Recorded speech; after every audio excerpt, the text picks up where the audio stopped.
আসসালামু আলাইকুম। সবাই কেমন আছেন? আলহামদুলিল্লাহ আমরা ভালো আছি।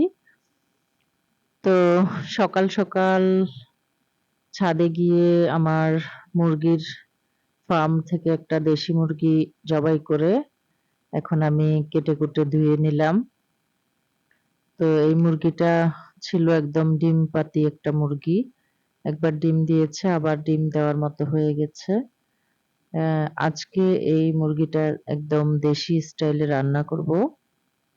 তো এই রান্নাটা আমি আমার আম্মার কাছ থেকে শিখেছি।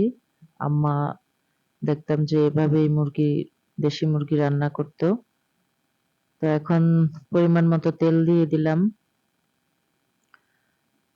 এখন পেঁয়াজ দিয়ে দিচ্ছি পরিমাণ মতো। পেঁয়াজটাকে আমি ভালো করে ভেজে নিব যতক্ষণ না কালারটা চেঞ্জ হয়।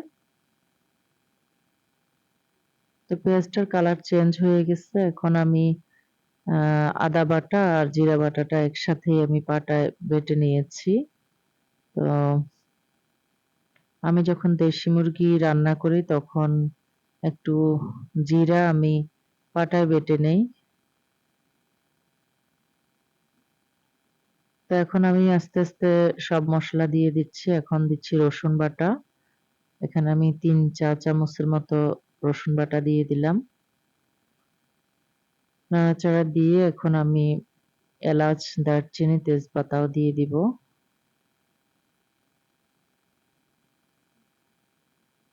মসলাটা কিছুক্ষণ কষিয়ে নিব ভালো করে।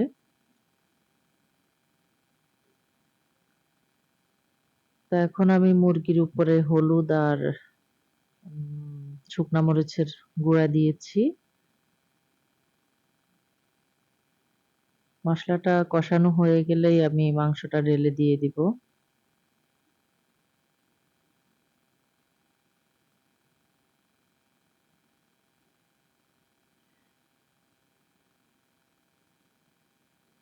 তো আমি এখন মাংসটা ঢেলে দিলাম। এখানে প্রায় ১ কেজির মতো মাংস। আর দেশি মুরগিতে অবশ্য মাংসটা একটু কমই হয়। তো এখন আমি মাংসগুলাকে ভালো করে তেলের মধ্যে, মসলার মধ্যে ভেজে নিব।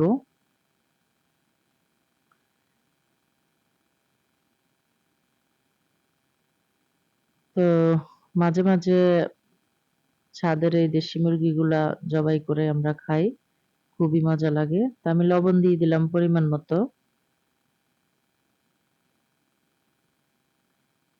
এখন আমার তেলে কষানো হয়ে গেছে মাংসগুলা। এখন আমি ২ কাপের মতো পানি দিয়ে দিলাম। আর ঢেকে দিলাম কিছুক্ষণের জন্য।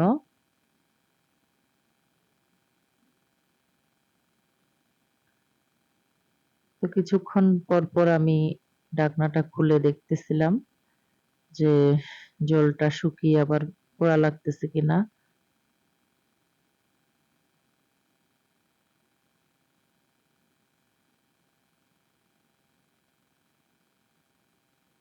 আসলে আজকে শুক্রবার ছিল, তাও কারেন্ট নাই সকাল থেকে।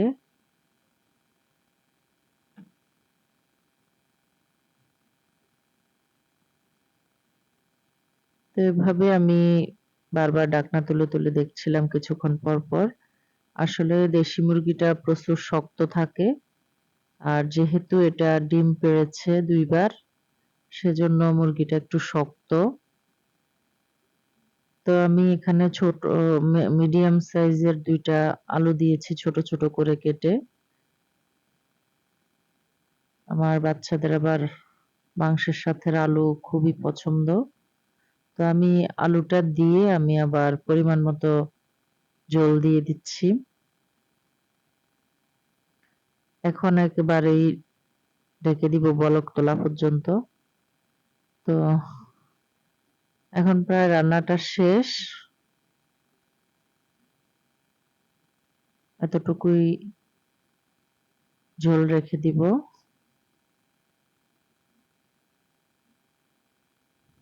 তো এই হলো আমার দেশি স্টাইলে দেশি মুরগি রান্না করা। কেমন হয়েছে আপুরা কমেন্টস করে জানাবা। আজকের মতো এখানেই বিদায়। আল্লাহ হাফেজ।